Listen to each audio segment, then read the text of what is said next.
This is the 31st Gathering of Nations, so this has been going on for a long time. And we know that it puts Albuquerque on the map, in the spotlight for a very positive reason, but it also is critical to the quality of life and health of our city, but those who come together each year. We want to encourage residents and visitors alike to get out and experience the Gathering of Nations. And as a mayor, I talk to a lot of people in Albuquerque who have never been. So not only do we want visitors, many, hundreds of thousands, I think, folks come in every year, but we want people in our city to get out and really see this great event. It kicks off on Thursday, April 24th, with the Miss Indian World Talent Competition at the Albuquerque Convention Center. Very proud with some of the renovations to the convention center that the Matthews family and Gathering of Nations has brought this competition back to the convention center. And then the powwow opens on Friday, April 25th with the grand entry at noon, and it will last until Saturday night. And if you haven't seen the grand entry, you need to get to see that. I assume it's at the pit? Yes. Again. Gathering of Nations, Native Americans and folks from throughout the world come to Albuquerque and honor the many different nations and cultures and their people, many of whom add to the rich diversity of our own land of enchantment.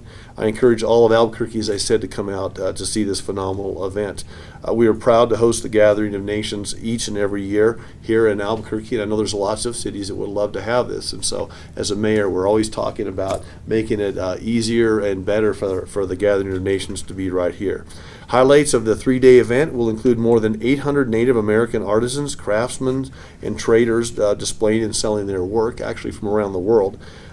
We have women from all over the world and region competing for the title of Miss Indian World.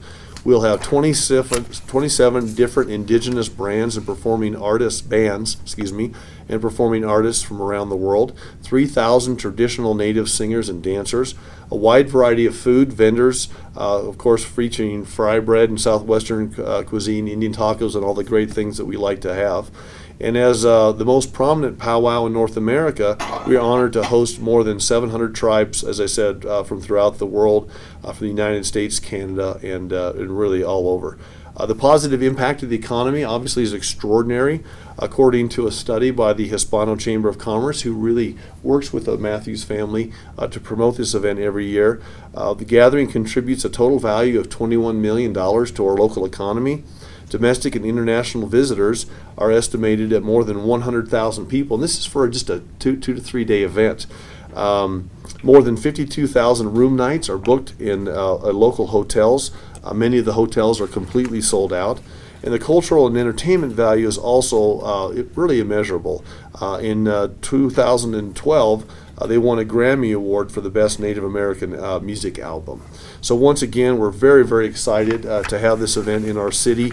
And I would like to have Melanie Matthews come up and just say a few words. And feel free to stand on the side of the podium. And then we've got Kansas Begay with us, who is the 2013 Miss Indian World, to talk about her experiences and to give us some insight there as well. So Melanie, please.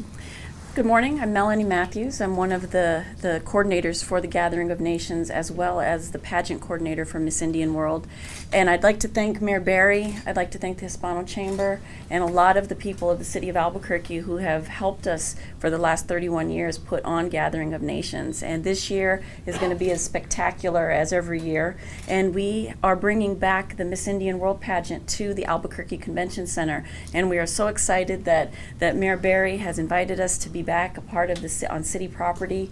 And we've got 23 contestants coming from all over the United States and Canada, as far away as the North Pole of Alaska, and some local girls that'll be competing as well. And if you haven't seen the Miss Indian World Traditional Program, which kicks off the Gathering of Nations on Thursday the 24th, it is a very intimate and special evening because each of the contestants gets to show off their talents, as well as different tribal customs and cultures that a lot of people have never been privy to be able to see.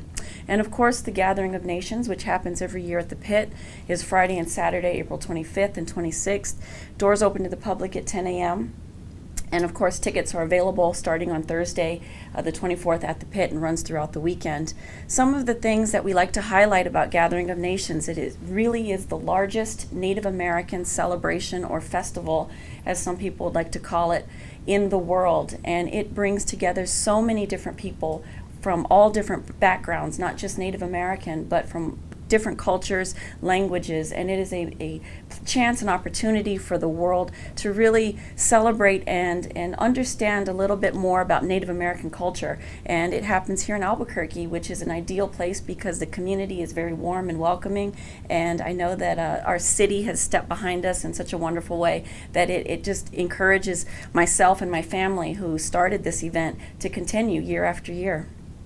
And as far as Gathering of Nations, the impact upon the city, it is huge, and that goes without saying. But one thing is that culturally, which is what the event is based on Native American culture, the event offers everything from dancing, singing, the Miss Indian World pageant, Native food, over 300 different Native vendors, as well as our contemporary music stage, Stage 49. And we feature a lot of Native American bands. And at the end of Saturday evening, we kind of bring together something that's a little more contemporary called the Glow Party. And we've got Native DJs, and we try to encourage the youth to come out for a positive party during the powwow itself. So it's not all just feathers and fringes. It really encompasses a lot of different things for the event. Melanie, thank you so much. You're welcome. Would you like to introduce? Yes, let me Ms. introduce our current reigning Miss Indian World. She was crowned last year at the Gathering of Nations, and her name is Kansas Bigay, and she is Denim, and is from right here in New Mexico. Yat Esh, Edo Shidine, She, Kansas Christian Bigay, and Ishia, Ashi Shle Do Ho, Lana Bushes Chi, Hushk Ahazoi, Eda Shiche, Tachini, Eda Shinele. Hello, everybody. My name is Kansas Bigay. I am of the Denim Nation, and I am from here in New Mexico, actually a smaller town in Waterflow, close to Farmington. So it's it was really great experience to be Miss Indian World this year. It was just a beautiful experience to go through because a lot of times a lot of role models are needed within our indigenous companies, and our people within our lives are very touched with different things that we do because our culture is everything to us. Our languages are very important, and the main thing that I focused on this year was higher education. I'm actually a Lobo, so I graduated from the university. I graduated from the University of New Mexico in 2011, so I really talk about higher education along with language preservation and cultural preservation because it's very important to us indigenous people to be able to know where we come from and to pass on this knowledge of our culture and languages. So I just really wanted to emphasize that. And so the Gathering of Nations is really a great place to figure out, what type of tribes you want to know about, and it's really great because everyone's very welcoming, and it's a really great place to learn all about the different cultures and languages around the area. So I encourage each and every one of you to come out this year. It's going to be a great experience, especially for the traditional talent night. It's a showcase of different cultures and languages all in one night, and all of the different girls that will be there, about 23 of them, they're going to go ahead and talk about their culture and languages. They're going to tell stories and different type of things and sing songs. So it's a really great experience to be involved in. So I just love being here in Albuquerque and all of the things that we do here. So I just really wanted to thank each and every one of you for the year that has gone by, and it's been really great. Thank you. Thank you so much. So let's get out and support this great event in our community. Albuquerque celebrates our diversity, and that's what makes us one of the very special places in America. And this is something, as I talk to people around the country, I tell them that Albuquerque is such a special place. And this is one of the events I talk about. We certainly talk about the Balloon Fiesta, but we talk about Gathering of Nations. We talk about all of the other wonderful opportunities we have to get together and celebrate each other and to learn from each other. And if you haven't been, I just encourage you as your mayor, come on out and see this. We will make sure that it's on the ABQ To Do website. We'll make sure that, I know that there's information in the local media, of course. Thank you so much for covering this. But let's just encourage everybody to get out and support this great event. If you haven't been before, you will come away with a completely, you'll learn a lot. You'll learn a lot, and you'll be entertained, but also it's very moving. And so I just want to make sure that everybody gets out and supports the event. So thank you all so much for being here, and honored to meet you as well. Yes, you too. Thanks so much. You. Melanie, thank you.